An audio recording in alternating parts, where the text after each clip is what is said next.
ಗಂಡ ಮದುವೆ ಮುಂಚೆ ನಿಮ್ಮ ಅಪ್ಪನ ಮನೆ ನೆನಪಾಗದಿರೋ ತರ ನೋಡ್ಕೋತೀನಿ ನಿನ್ನ ಅಂತ ಹೇಳ್ತಿದ್ದ.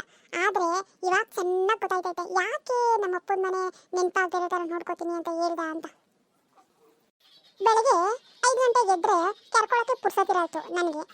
ಬೆಳಗ್ಗೆ ಎದ್ದ ತಕ್ಷಣ ಬೀದಿ ಕಸ ಗುಡಿಸು, ನೀರಾಕು, ರಂಗೋಲಿ ಬಿಡು, ಇನ್ನ ರಾತ್ರಿ ತಿಂದು ಉಂಡಿದ್ದವೇನಾರ ಬೆಳಗಿಲ್ಲ ಅಂದ್ರೆ ಪಾತ್ರೆ ತೊಳೆದು ಬಿಡಬೇಕು, ಇನ್ನ ಮನೆ ಕಸ ಎಲ್ಲ ಗುಡಿಸ್ಬೇಕು, ನಾಷ್ಟ ಮಾಡಬೇಕು, ನಾಷ್ಟ ತಿಂದಾದ್ಮೇಲೆ ಆ ಪಾತ್ರೆಗಳನ್ನ ಬೆಳಗ್ಬೇಕು, ತಿರ್ಗಾ ಮಧ್ಯಾಹ್ನಕ್ಕೆ ಅಡುಗೆ ಮಾಡಬೇಕು, ಆ ಪಾತ್ರೆಗಳನ್ನೆಲ್ಲ ಬೆಳಗ್ಬೇಕು, ಬಟ್ಟೆ ಒಗಿಬೇಕು, ತಿರ್ಗಾ ರಾತ್ರಿ ಅಡುಗೆ ಮಾಡಬೇಕು, ಇನ್ನು ಮನೇಲಿ ಏನೇನು ಕೆಲಸಗಳೆಲ್ಲ ಇರ್ತಾವೋ ಎಲ್ಲ ಮಾಡಿ ಮಟ್ಟಿ ಅನ್ನಷ್ಟರಲ್ಲೇ ನನಗೆ ಕಳೆದೋಯ್ತದೆ.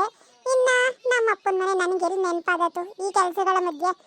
ಅದಕ್ಕೆ ಅಬ್ಬುಳಿ ಮಗ ಹಂಗೆ ಹೇಳ್ದ ನನಗೆ ನೆನಪಾಗದಿರೋ ಥರ ನೋಡ್ಕೋತೀನಿ ಅಂತ.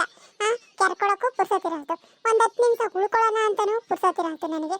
ಇನ್ನೆಲ್ಲ ನನಗೆ ನಮ್ಮ ಅಪ್ಪನ ಮನೆ ನೆನಪಾದತ್ತು ಹೇಳು.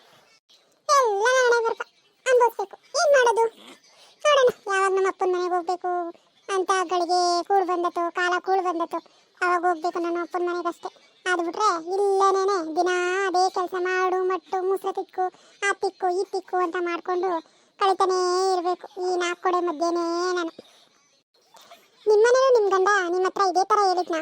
ಹೇಳಿದ್ರೆ ಕಮೆಂಟ್ ಮಾಡಿ ನೋಡೋಣ ಎಷ್ಟು ಜನ ಗಂಡಂದಿರೋ ಅವರ ಹೆಂಡತಿಗೆ ಇದೇ ಥರ ಹೇಳಿ ಮೋಸ ಮಾಡಿದ್ದಾರೆ ಅಂತ. ಅಲ್ಲ ಕಣ್ರಿ, ನಮ್ಮದೇ ಆದ ಆಸೆ, ಆಕಾಂಕ್ಷೆ, ಫೀಲಿಂಗ್ಸ್ಗಳನ್ನೋದು ಇರುತ್ತೆ ಅನ್ನೋದು ಯಾಕೆ ಈ ಗಂಡಸರಿಗೆ ಅರ್ಥನೇ ಆಗೋದಿಲ್ಲ ಅಂತ. ಮನೇಲಿ ಇರ್ತೀರಾ, ಏನು ಕೆಲಸ ಮಾಡ್ಬಿಡ್ತೀರಾ ಅಂತ. ಆದರೆ ಮನೇಲಿ ಇರೋದಲ್ವೇನ್ರಿ ಗೊತ್ತಾಗೋದು ಎಷ್ಟು ಕೆಲಸ ಇರುತ್ತೆ ಮನೇಲಿ ಅಂತ. ಅದು ಯಾಕೆ ಅರ್ಥನೇ ಆಗಲ್ಲ ಅಂತ. ಒಂದಿನ ನಮ್ಮ ಕೆಲಸ ನಾವು ಗಂಡಸರು ಮಾಡಿ ನೋಡೋಣ, ಅವಾಗ ತಾನೇ ಗೊತ್ತಾಗುತ್ತೆ ಅವ್ರಿಗೆ. ಅಲ್ಲಿವರೆಗೂ ನಿಜವಾಗ್ಲೂ ಗೊತ್ತಾಗೋದೇ ಇಲ್ಲ ಅನ್ಸುತ್ತೆ ಯಾರಿಗೂ ಕೂಡ ನಾವು ಹೆಣ್ಮಕ್ಳು ಏನು ಕೆಲಸ ಮಾಡ್ತೀವಿ ಅನ್ನೋದು.